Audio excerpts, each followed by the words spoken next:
my third and last workout. If you ever feel like you just want to be even more of a rock star, you can always do one of our past workouts. And again, for increased workouts throughout the week, I just only make 3. So our first warm-up move is going to be our walkouts that we've been doing, but these ones are our Spider-Man walkouts, so they're a little bit more dynamic. You're going to come out, bring one leg forward, another leg forward, and then bring that leg back, back. Don't move your hips side to side. Walk it back up. Do 3 sets of 10 for those. Next, you're going to do your hip opener walks. So remember, up, side, down, up, side, down. 3 sets of 10. We are getting your hip joint ready for movement, getting your core engaged. And now we're going to get your heart pumping. So we're going to do standing mountain climbers, which is a fun way to get your heart pumping with one squat. So this is what it's going to look like.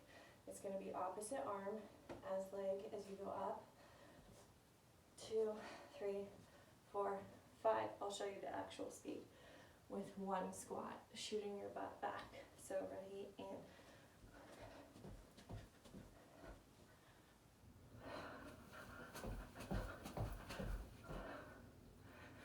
and if you can't do that, if that hurts your joints, then just remember, don't flare your ribs, tuck your ribs. Come in and just hit elbow to knee as fast as you can and do a squat. Listen to your body, see what works for you.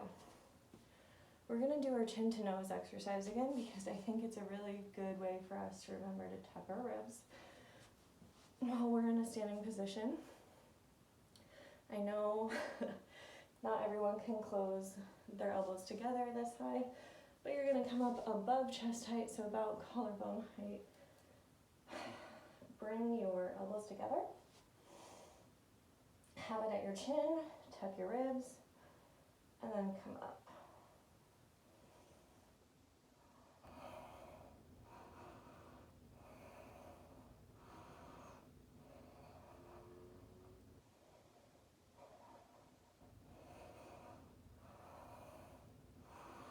And you're going to do 3 sets of 10 of those as well.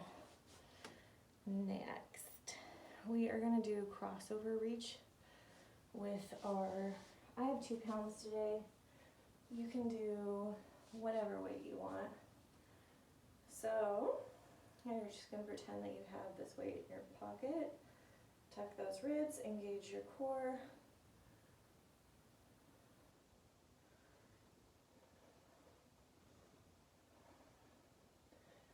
You can either do 2 sets of 10 on each side,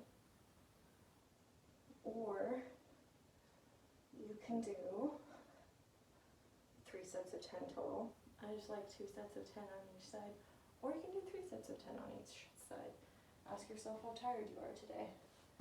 I like 2 of 10 on each side because then it's even and I can up my weight, but if you want the cardio for it, then do 3 sets of 10 and just go faster doing this guy. I know I bent my elbow. I wanted to see where my tension was created, and I deal with epicondylitis here. So I play around with how much straightness can I have without it increasing the tension here. I usually have to keep it about right there. So don't walk your elbows out, but keep just a slight bend in your elbows there.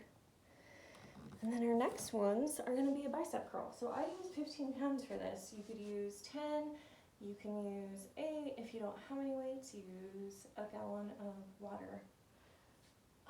With this, you are going to have your shoulders up and then back. And I can't hold it there and have good form, so I'm going to come here. Lower. And again, slight bend in the elbows, and then back up. Keep those ribs curled in.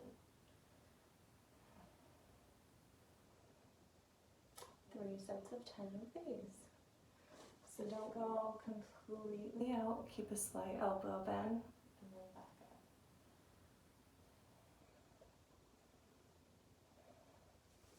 And then just remember that as you're doing those, you're not going to flare your ribs to get backwards.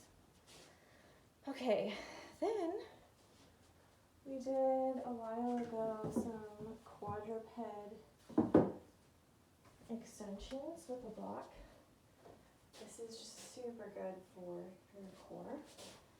I think a lot of times we think about getting really high up with our extension, and that's not super important. So put this on your low back. Have your arms right under your shoulders, and then your legs right under your hips. You're going to think about shifting your weight to one leg without shifting your hips. So if I'm going to extend this guy, I don't want to come all the way over here because that's not working my core or my glutes. Keeping your hip, your leg in the same line, you're going to extend and then come back.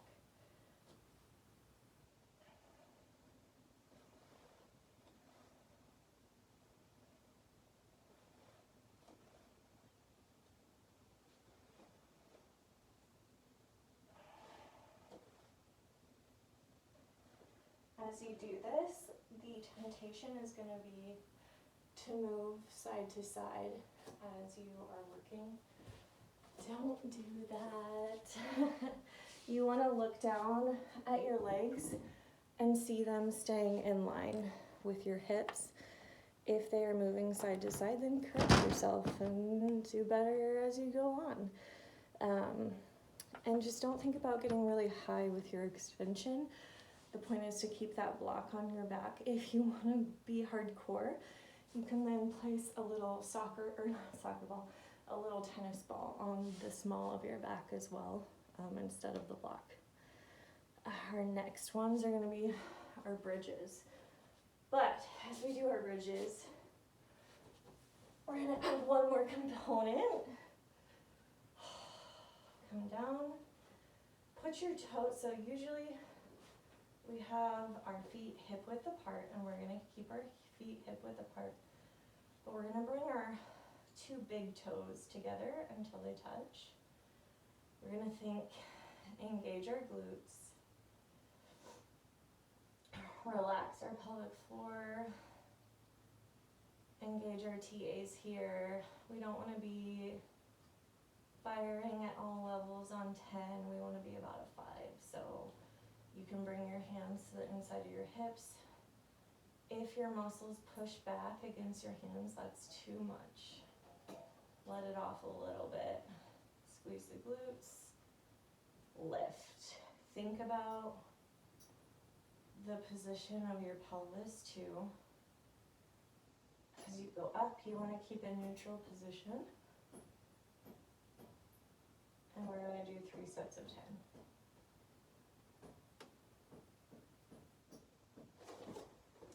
That one is an exercise for your brain, if anything. You are exercising your glutes, you are exercising your obturators, but you are making that brain to muscle connection of how your TAs work in conjunction with your pelvic floor, in conjunction with your glutes. Our last one is going to be Russian twists. You can do whatever weight you want. And again, if your tailbone is sensitive, you can do this on top of a pillow or fold your mat over multiple times. I'm going to do it facing you. So you bring your feet up and you're twisting side to side.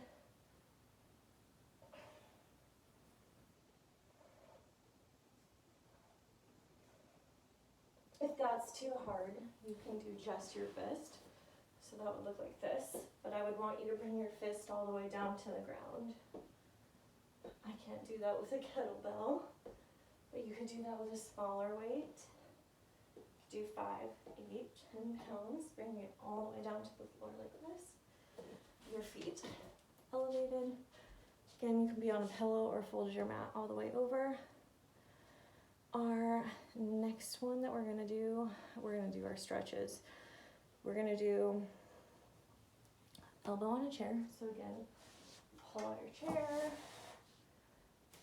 bring your hands together, and then push your head through that little hole that you created. And hold that for 1 minute. You can adjust how difficult that is by where your hands are, if they're straight out like this or back towards you. We're going to do 1 minute of cobra. So just to remind you, you're going to come out here. Don't let your shoulders slump like this. You're still going to push down into the mat, up and back with good form, pushing your hips into the mat to create length through your stomach. It will have a little bit of tension here, that's okay. You're telling your vertebra that it's time to close on the back side and open on the front side.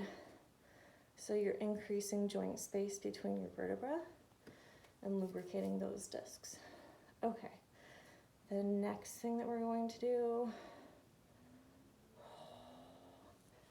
I don't know that we've done this before, is we are going to work the bottom of our triceps. You can do this on a table, I just don't have a table, so I'm going to do it on a chair to show you. You're going to put a ball on top of a block here.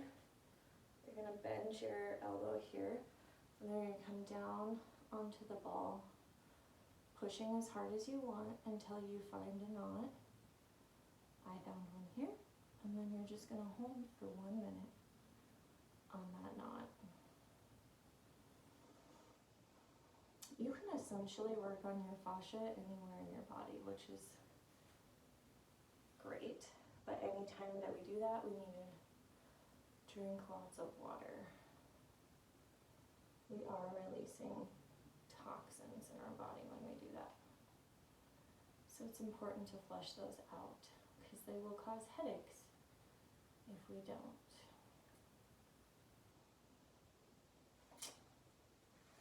And there we have it.